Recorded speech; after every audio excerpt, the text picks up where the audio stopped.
at the entire St. Joseph River Basin, you can see that we are right down here, right at the very top of it. This is Wawasee and Syracuse Lake.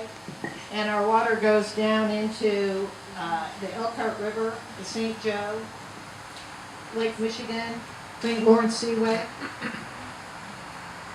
And then zooming in a little bit more into the watershed, you can see how the water from the St. Joseph River Basin map all goes out this way.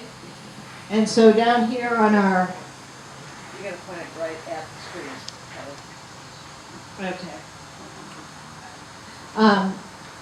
The Turkey Creek is our main water supply, Turkey Creek tributary here, and it backs right up with Dillon Creek. So the water is all flowing this way, and we have Bayshore and Martin Creek all coming together and going out this direction. So a lot of our projects are focused on those supply streams. And zooming in a little bit more on the Dillon Creek and Turkey Creek sub-watersheds, here we have Turkey Creek tributary and Dillon Creek up here. They take up about 64% of our watershed area and supply 60% of our water supply.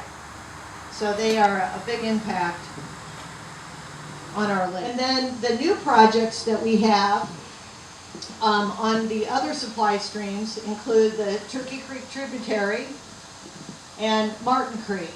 The Turkey Creek tributary was just, the work was just funded by the DNR for $76,000, and we'll have a cost share with that. It's about a $100,000 project. And so we are very excited to be able to work on that and help that major supply stream and keep more sediment under control. And then Martin Creek is another project we'll have coming up.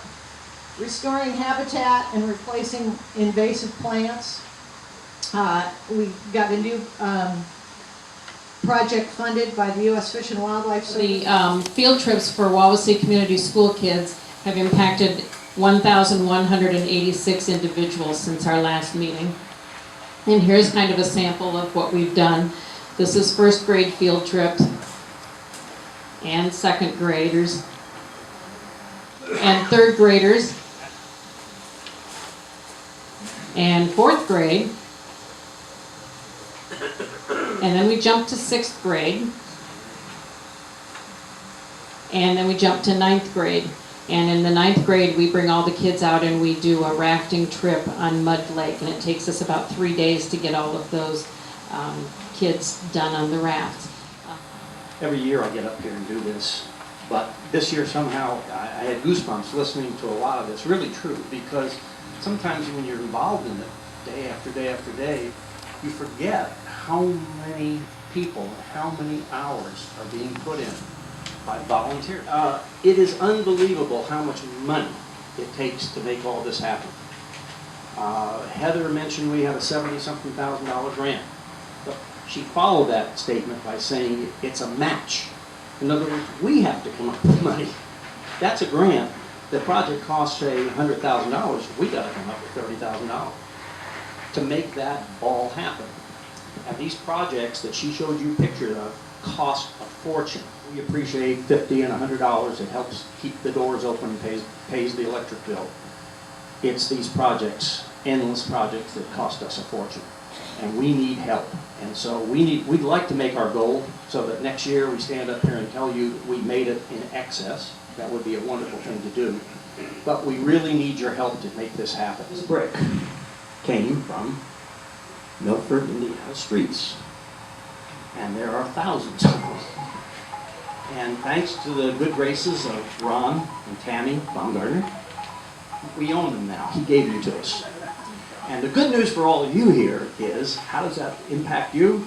Well, that mulch walk from the headquarters to here, you sunk your heels into, you twisted an ankle on.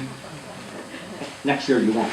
because thanks to them, we now have somebody to install them. There's going to be a beautiful walk made of the bricks from Milford, Indiana, the headquarters to here,